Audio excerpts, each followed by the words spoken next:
Mic is off. I'm sorry, you have exceeded your time, ji. Thank you very much.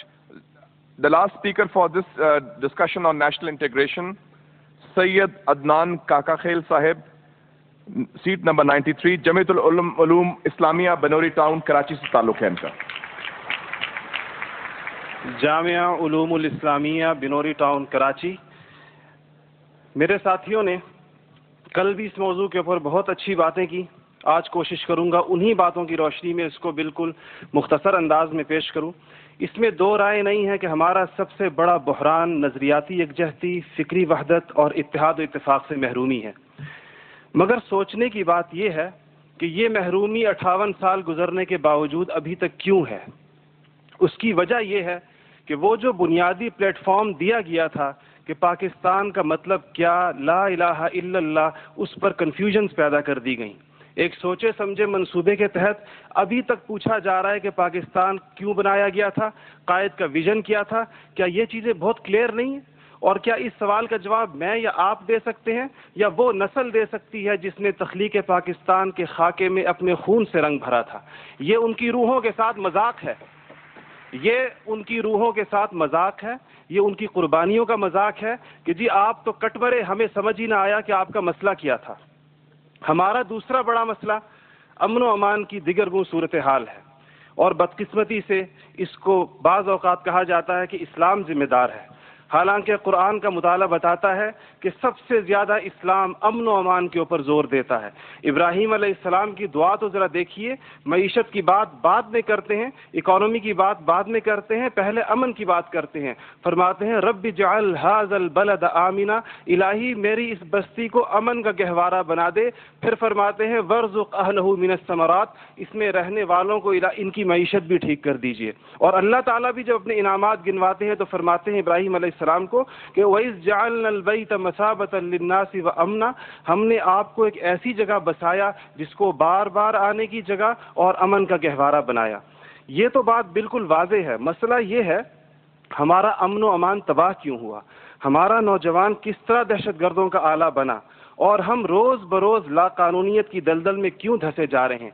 जनाब सदर, note करने की बात है कि ये सबक उसको किसी मजहब ने नहीं सिखाया, ये सबक उसको किसी दीन ने नहीं बताया. ये तबकाती तफरीक, इस्तेहसाली निज़ाम, टैलेंट की बेकदरी, तालीमी ढांचे का खोखलापन, बेइंतहा करप्शन और इख्तियारात के नाजायज़ इस्तेमाल वो खौफनाक मसाइल हैं जो नौजवान को इस तरफ लेकर गए हैं.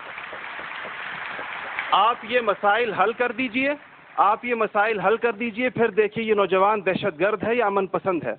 हमारा तीसरा सबसे बड़ा मसला जो इस वक्त बहुत अहमियत का हामिल है, जमहूरी रिवायात का फुकदान है. हम अभी तक हकीकी जमहूरी कल्चर और अवामी मैंडेट के एहतराम के माहौल को पैदा करने में नाकाम रहे हैं. टूटती बनती असम्बलियों, इंतखाबी धांधलियों और जनाब सदर अहम कौमी मसाइल में पार्लियामेंट को बाईपास करने की रिवायात ने अवाम का एतमाद मौजूदा पॉलिटिकल सिस्टम से उठा दिया है. इसके लिए हमें अपने उस पड़ोसी मुल्क से सबक सीखना चाहिए जहां से मुशाहिद साहब तशरीफ़ लाए हैं और आप अनकरीब जाने वाले हैं. उनकी और हमारी तारीख़ आज़ादी एक ही है. उनको और हमको हमें और उनको एक जितना वक्त मिला है, मगर उन्होंने अपने यहाँ जमहूरी अक़दार को इतना मजबूत कर दिया है कि हुकूमत कितनी नाकाम साबित क्यों ना हो जाए, कोई भी उस्ताद टूट पड़े, ये नहीं हो सकता कि फ़ौज बैरकों से निकले इक़्तिदार में आकर बैठ जाए. इसी तरह जनाब सदर, मैं ये समझता हूँ कि आज इस हॉल में लगी हुई कायद की तस्वीर आपसे पूछ रही है, आगे आप खड़े हुए हैं कि जर्नल तुम तो सरहदों के रखवाले हो, तुमको ईवान इक़्तिदार की राह किसने दिखाई है. और जनाब आला, हमारा तीसरा सबसे बड़ा मसला एलीट क्लास इकोनॉमी है. आपके आदादो शुमार के जादूगर कह रहे हैं कि मईशत तरक्की कर रही है, ज़र मुबादला के ज़खायर बढ़ रहे हैं, कर्जे कम हो गए हैं, कशकोल टूट गई है. आप बार बार कहते हैं पहले हम मांगने जाते थे, अब हम देने जाते हैं. और अवाम हैरान है कि खुदाया क्या माजरा है. मईशत तरक्की कर रही है, गरीब का चूल्हा बुझ रहा है, ज़र मुबादला के ज़खायर बढ़ रहे हैं, पेट्रोल की कीमतें आसमान से बातें कर रही हैं, रुपए की روپے کی قیمت ڈی ویلیو ہوتے ہوتے کہاں آ کھڑی ہوئی ہے. اور اس کے بعد ایک اور بات جناب صدر, آپ نے کہا کہ بسنت منانے سے کچھ نہیں ہوتا. اسلام تفریح سے ہرگز منع نہیں کرتا, بلکہ صحت مند تفریح کی حوصلہ افزائی کرتا ہے, مگر خدارا محروموں لاچاروں کی آرزوؤں کے مزار پر دھما چوکڑی نہ مچائی جائے. دیکھیں اسلام یہ کہتا ہے اگر ایک گھر کے اندر ایک عجیب تاثر ہے, ٹھیک ہے لوگ انفرادی طور پہ پتنگ اڑائیں, کوئی اس کو حرام نہیں کہتا, مگر جب ایک غریب دیکھتا ہے کہ میرے پیٹ میں روٹی نہیں, میرا صدر پتنگ بازی کر رہا ہے, تو وہ یوں سمجھتا ہے کہ ہمارے درمیان کوئی گیپ ہے. آپ بالکل وہ سمجھتا ہے.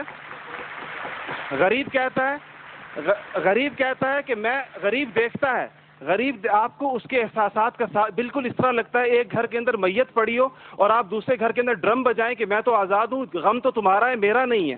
تو اس کو کوئی بھی اس کی اجازت نہیں دے گا, کوئی بھی مذہب کہے گا کہ نہیں, اس کا احساس کیجئے, اس کے اشک شوئی کریں, اس کو سینے سے لگائیے. اس کے علاوہ جناب صدر ایک بہت اہم بات جو ہم محسوس کرتے ہیں کہ بعض مسائل آپ کے لہجے کی کرختی کی وجہ سے خراب ہوتے ہیں. آپ بلوچستان کے عوام سے کہتے ہیں تمہیں ہم وہاں سے ہٹ کریں گے, تمہیں پتہ ہی نہیں چلے گا ہم نے تمہیں کہاں سے ہٹ کیا ہے. یہ چیزیں آپ قوم کے بڑے ہیں, آپ کو بالکل قوم سے اس انداز میں گفتگو کرنی چاہیے جس طرح آپ اپنے بیٹے بلال سے گفتگو کرتے ہیں. آپ کو اس کے جناب صدر آپ کا لہجہ جو ہے, وردی کی بات میری بہن نے کی, وردی کی بات تو آپ نے خود 14 کروڑ عوام سے کہا تھا میں 31 دسمبر کو اتار دوں گا, پھر قوم کے وسیع تر مفاد میں آپ وعدے سے مکر گئے. تھینک یو جی, شکریہ, مہربانی, تھینک یو. آپ کا ٹائم ہو گیا ہوگا جی.